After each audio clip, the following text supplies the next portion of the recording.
Today on the Career Q, we sit down with Virginia Rhodes, who, along with her husband, John McConnell, runs the Jempe Center at Pegasus Ranch on Whidbey Island near Seattle. Virginia utilizes horse sense, literally, in her work with clients, partnering with horses as co-facilitators in her coaching sessions and leadership retreats for senior executives.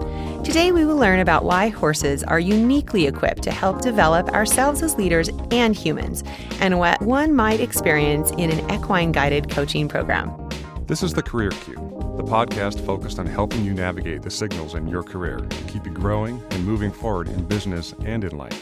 Here's today's host, Dana Redmond. Virginia, thanks for coming in. It's my pleasure. Thank you.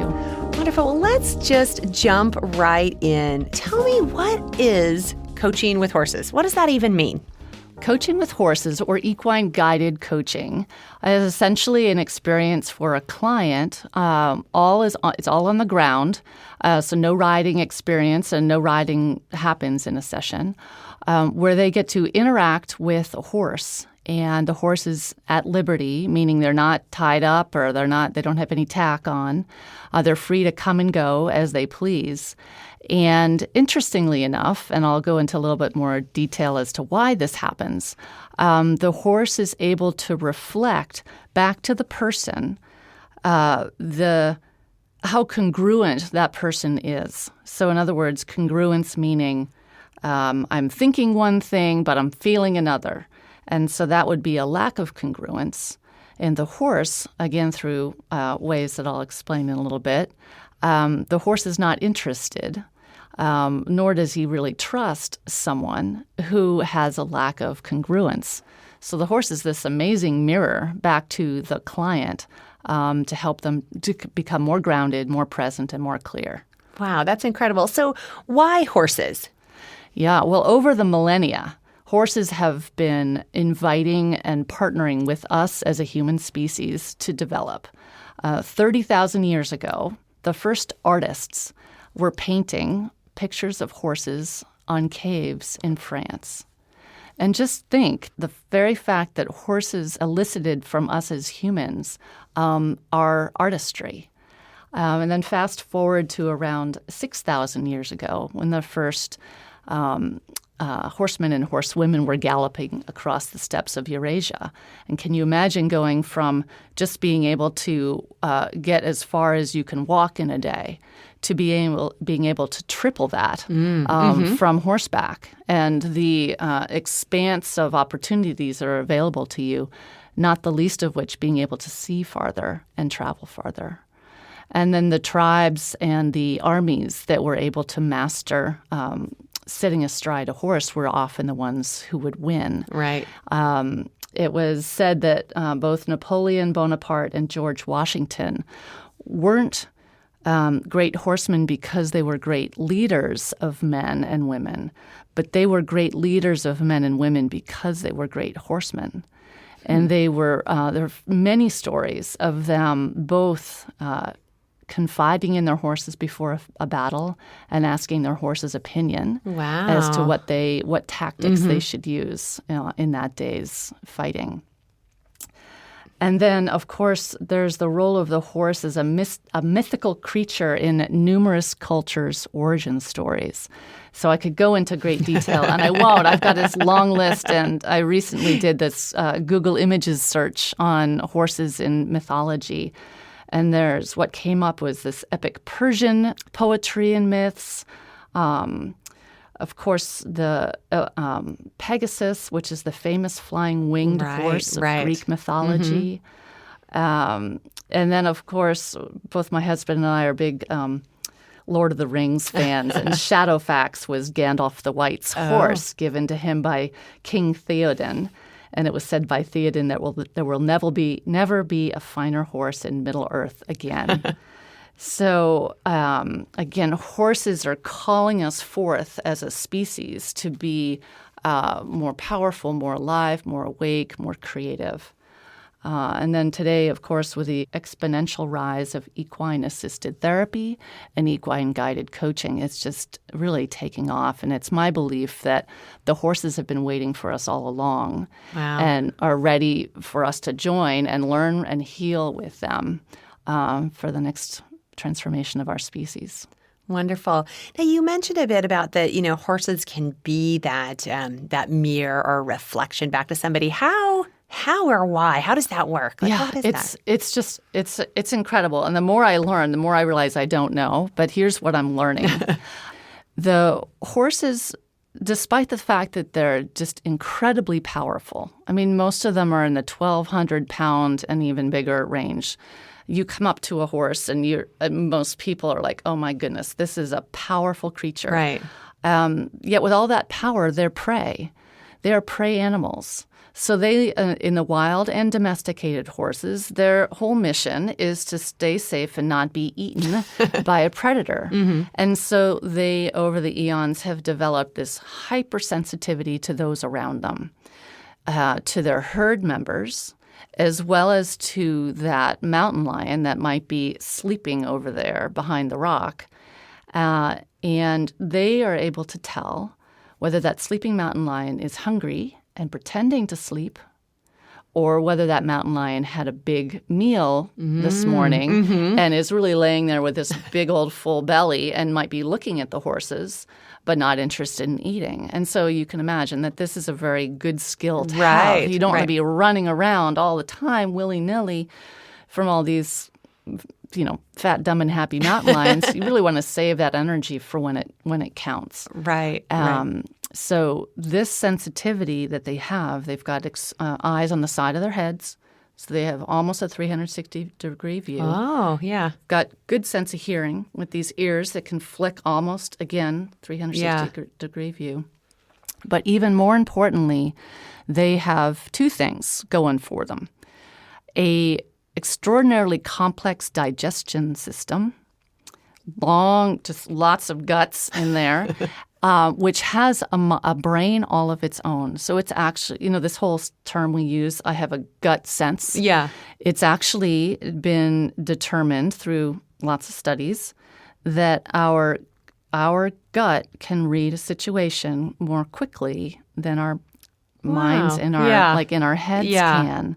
Yeah. So the horses with their highly developed guts are able to feel whether that mountain lion is hungry or sleepy. Right.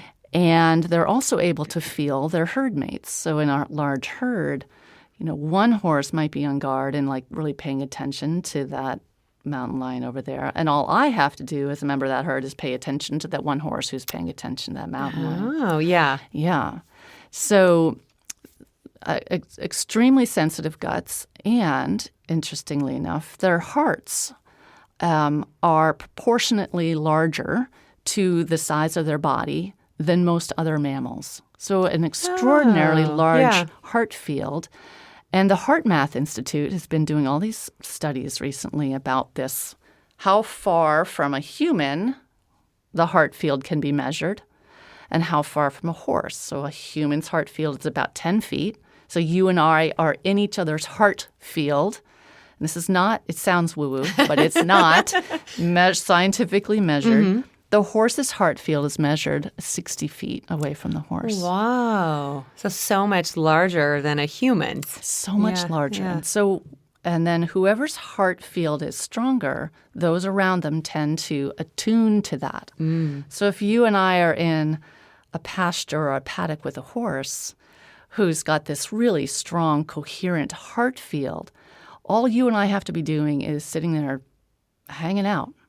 We don't have to intend anything, but our hearts will become more open, more connected, and more sensitive to the hearts of those around us simply by being in the field of the horse. Wow, that's incredible. Isn't it? And so no wonder if you go back 30,000 years, those who were in the proximity of horses were brought into artistry, right, or brought into being able to travel far and wide, right. And now these days are being brought into healing, right. So that's neat. I mean, it's where horses were a necessity, sort of a way of life. We've evolved where very few people sort of have that opportunity. If ever in life, or, definitely, not daily, monthly, or annually, right, exactly. To do it, to interact. So how did you get into coaching with horses? I had a pony when I was really little, when I was 8. And I was one of the classic little horse girls. That I just when I wasn't with my pony, I was drawing pictures of my pony, and when I wasn't grooming or mucking out her stalls, I was writing stories about her. And then as I went away to high school and got involved in sports, I sold her to my riding teacher, and 25 years, no horses. No barns, no mucking of stalls, and I went the kind of the corporate route out of college.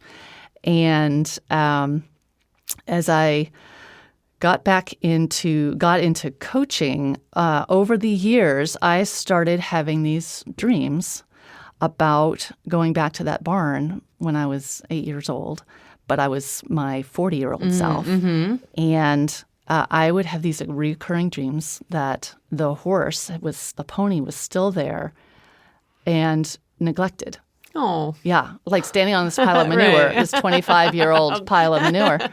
And each month I'd have that dream. And as I got more and more into my coaching practice, each time I went back in that dream, she was more and more taken care of. Wow. Yeah. Isn't that interesting? Yes. And to the point where I would go back to the barn and she was nice and glossy and sleek and happy and all of this. And so I took that to mean that I was moving more and more toward my passion. And 12 years ago, for my 40th birthday, I gifted myself the experience of a week down in Maui with horses. Hadn't had a vacation in years, had never been to Hawaii. So I had this just luxurious time learning about how to work with a herd of horses. And when I came back, my then boyfriend, who is now my husband, was very encouraging of me to both get back into horses, as a pastime, but also to start incorporating them in the work.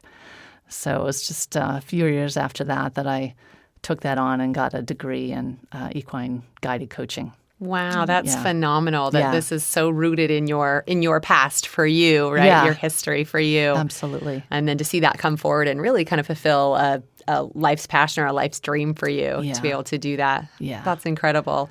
So when somebody were to think about doing the equine guided coaching, sort of what types of things would someone learn about themselves, or in what places is it, good, would be more beneficial than some other types of coaching? Yeah.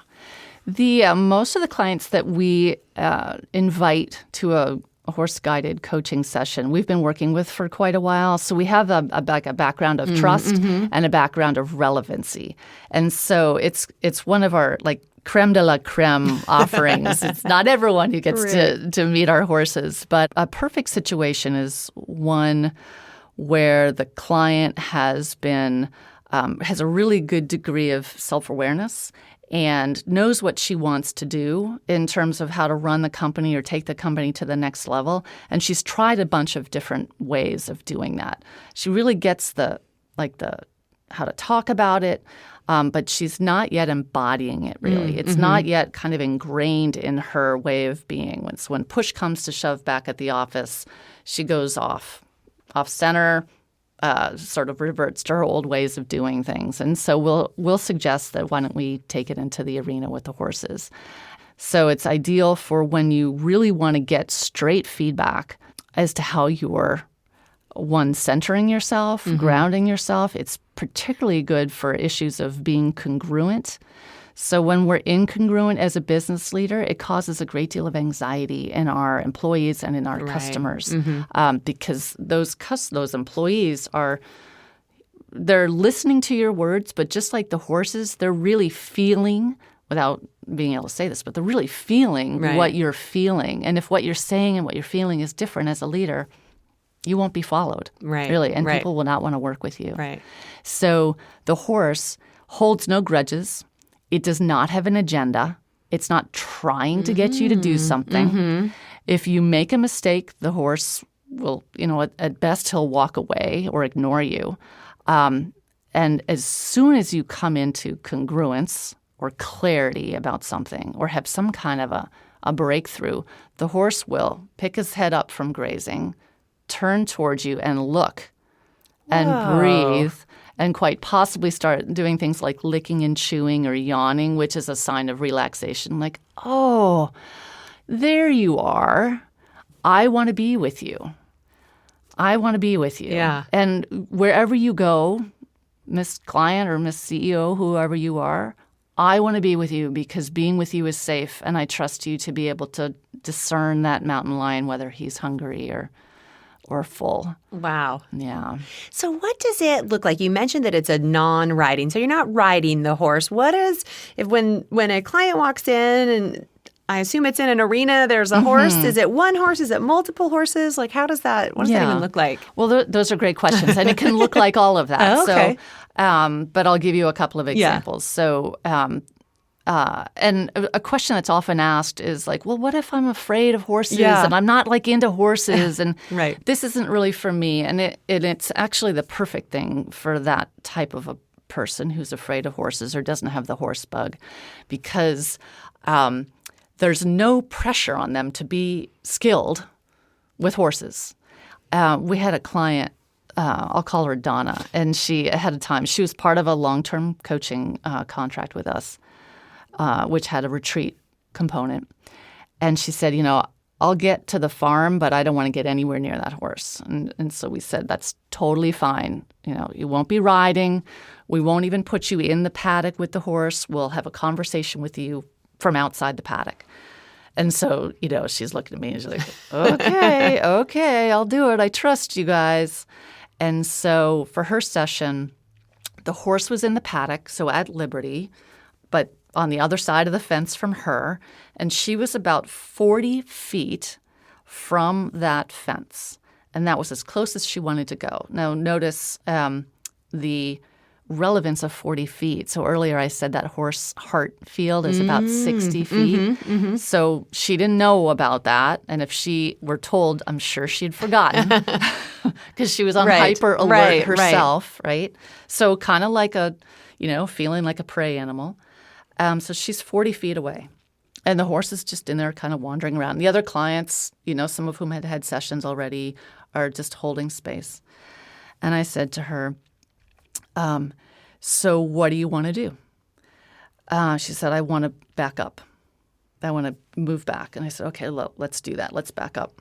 So we backed up a couple steps, still in the horse's heart field. And I said, so what do you want to do? She said, I really want to get out of here. And I said, well, what does your heart want you to do? And so we have some exercises to help people tune into their heart.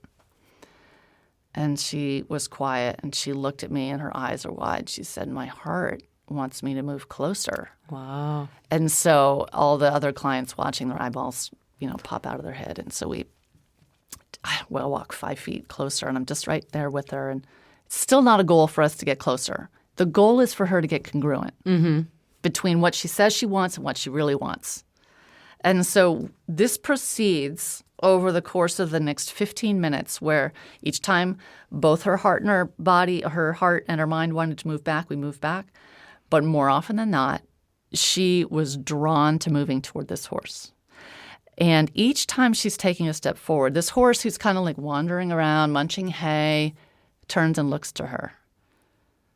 And we get closer and closer and closer, and she's now within she's not close enough to touch the horse, but close enough to touch the fence. And she's got tears streaming down her face. Aww. The other clients have tears streaming down their face. And she said, this is the most whole and complete and aware and awake I've ever felt. And I said, well, so what does that mean? And she said, well, this is what it's like to actually be like in touch with what I want. I said, well, so what do you want now? And she said, I want to touch him. Oh. And so we walked toward and this horse is usually when people come up to him, he's kind of like in their face, not necessarily client stuff. He loves being touched and nuzzled. So she walks up, and then he's backed off from her. And then over that period so he's stepping back. And each time I asked her, well, so what do you want? Oh, I want him to come closer. And I said, well, what's your heart say? My heart says I want him to come closer. And he would take a step. And then he would take another step. Wow. Yeah. And then he, instead of barging his face into hers, he came close enough for her to touch him, and then he waited for her to touch him. Oh, neat. Yeah. So at this point, all of us, John and I, the owner of the farm, we're all basically dissolved, and we take a step away and debrief this whole thing. And then what was so interesting, she had several people there who were employees of hers, so direct reports of hers.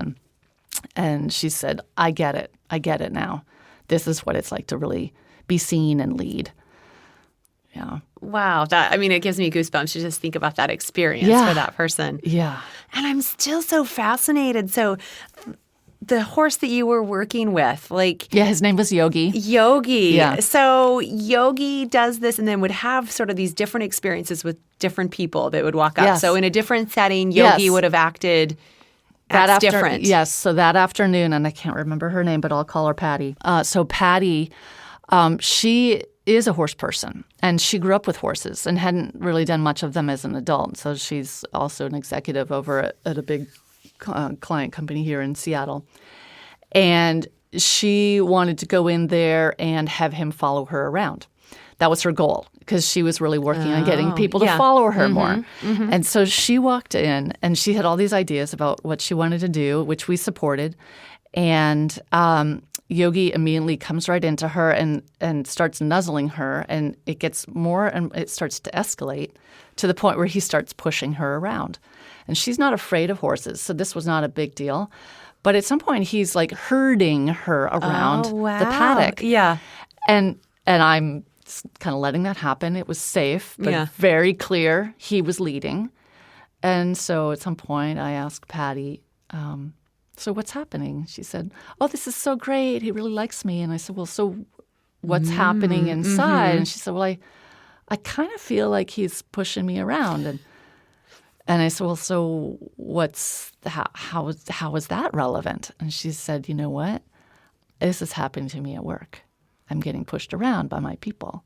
And I said, well, so why are you letting him push you around? And she said, well, if I don't, he won't like me. He'll go away. He'll leave me, and I want him to be with me. So over the course of the next 20 minutes or so, we just had a lot of those kinds of conversations. Like, so what would it mean if he didn't like you? It was like, well, he'll go away. And we'll say, well, what if he stays with you but respects you?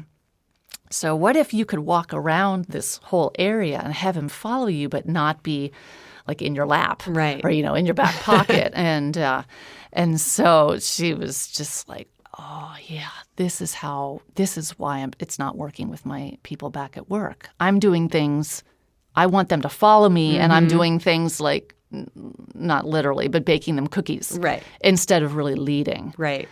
Yeah. So that was the same horse, Yogi. Wow. See, that's incredible. That then people can then take it back and reflect. Like, here's this horse that was sort of, she wanted this horse to like her. Her goal is to lead this horse, and but the horse was like, nope, I like you so much. I'm going to push you around and lead you around. Right? Exactly, because someone has to be the leader here, and if it's not going to be you, it's going to be me. And what I love about this work is that it's so visceral. Like if you and I had a horse even right here in the studio and he was just listening to us talk, periodically he would probably start ignoring me, as I get a little bit heady in this interview.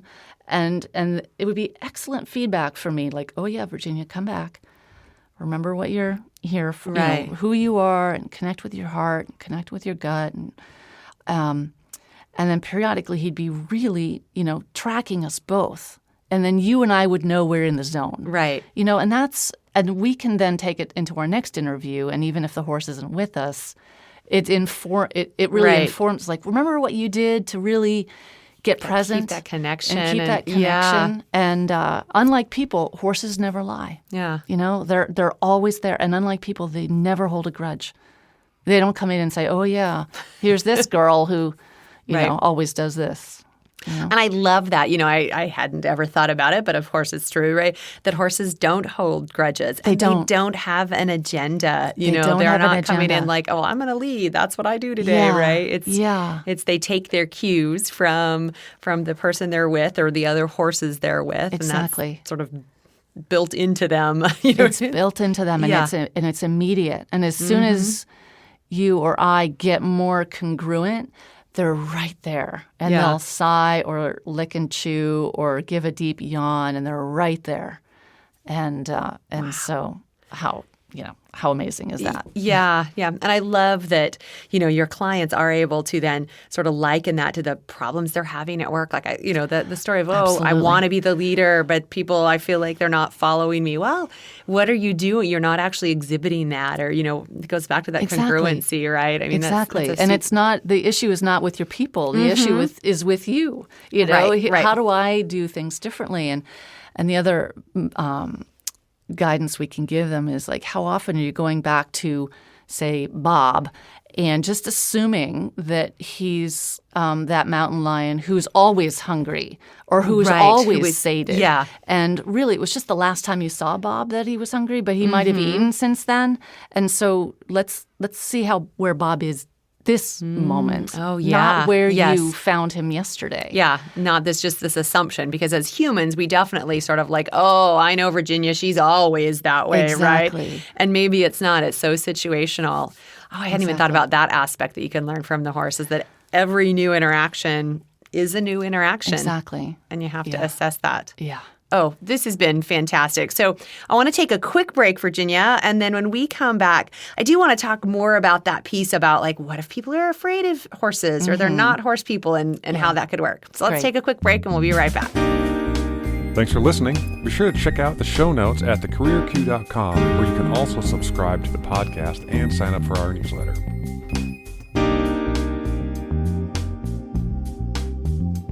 Welcome back. We're talking with Virginia Rhodes all about coaching with horses and the real value you can get from having an equine guided coaching experience. So, Virginia, let's talk a little bit more about that aspect of, what if somebody's afraid of horses or doesn't like horses? Are they still going to get value out of a coaching with horses experience? Absolutely. In fact, it's easier for me as the coach when the client doesn't already have this affinity with horses. So it's always on the ground, so the client is never riding.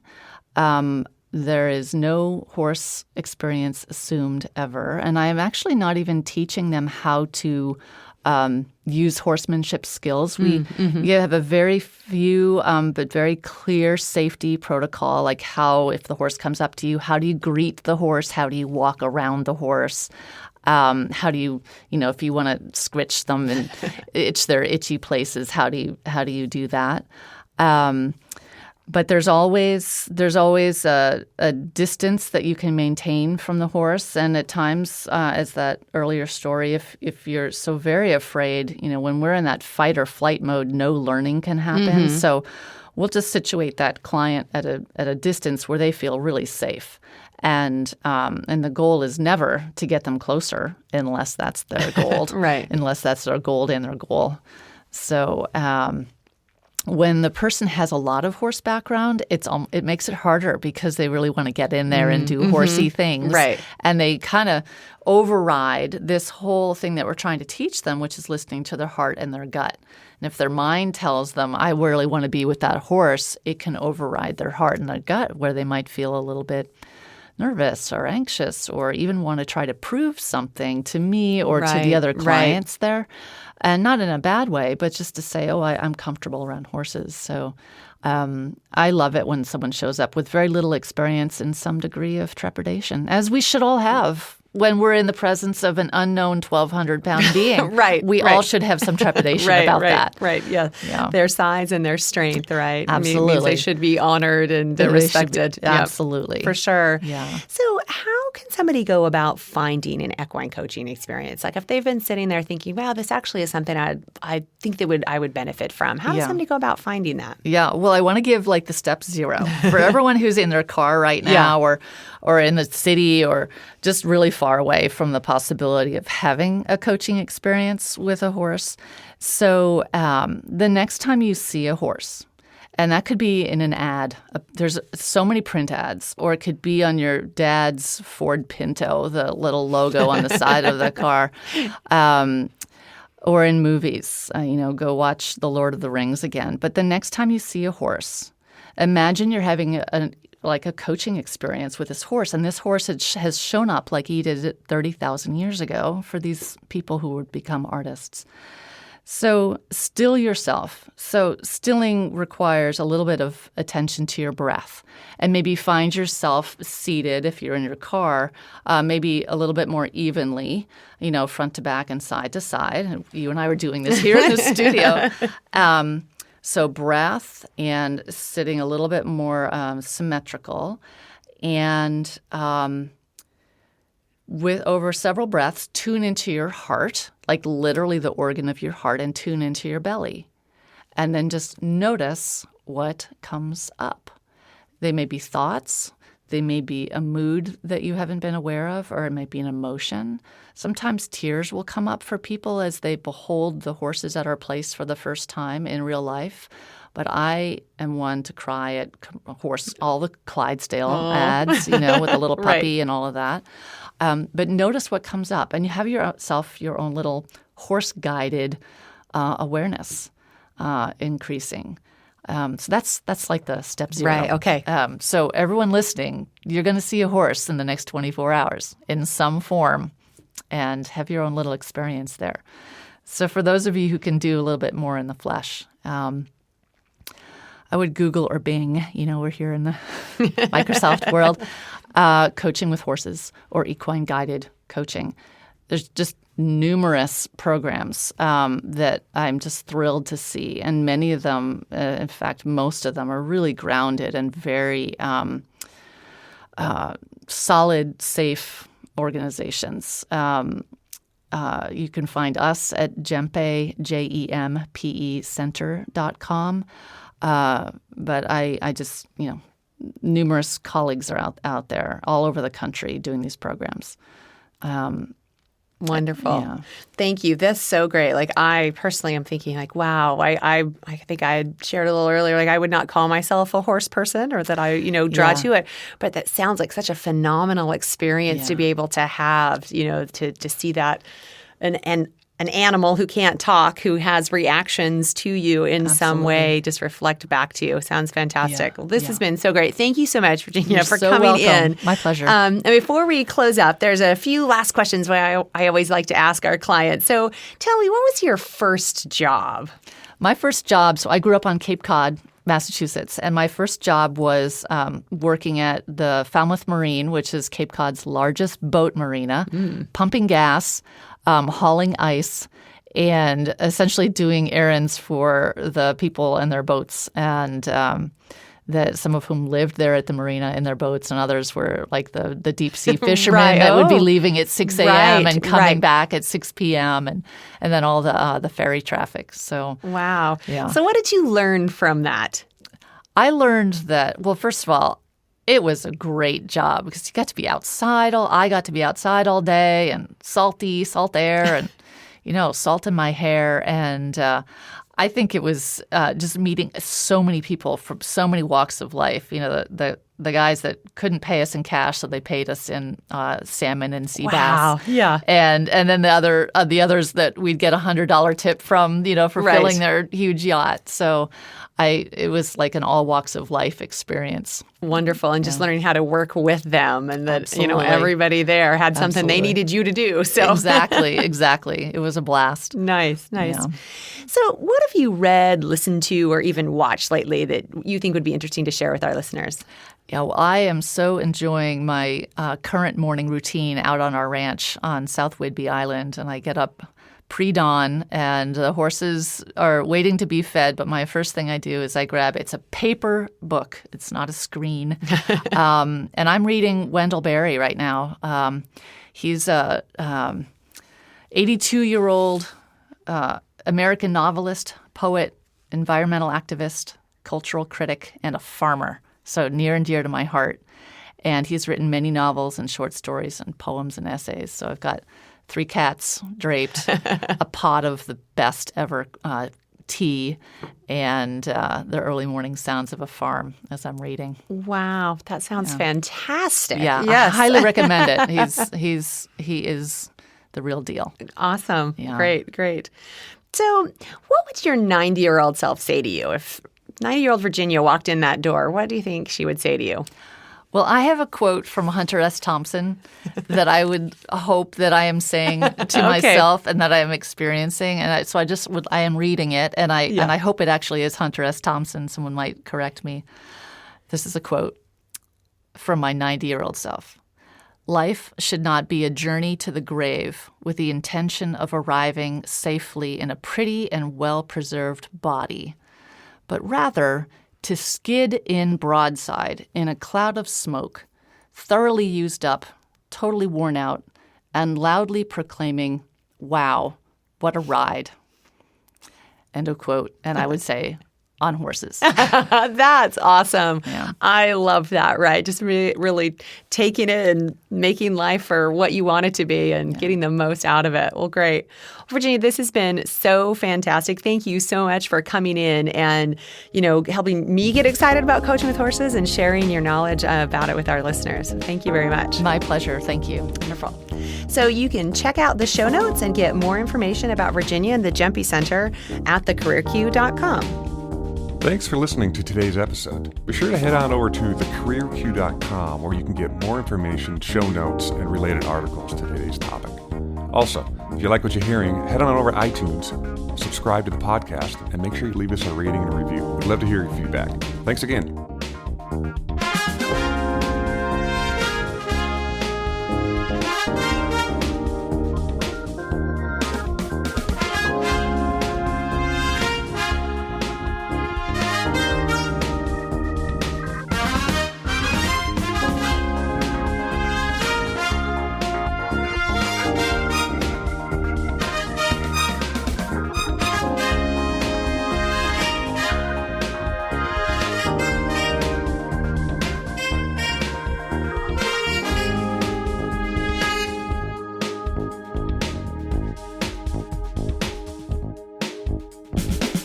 The Career Q podcast is produced by Lens Group Media and recorded at Jack Straw Cultural Center in the lovely Seattle, Washington.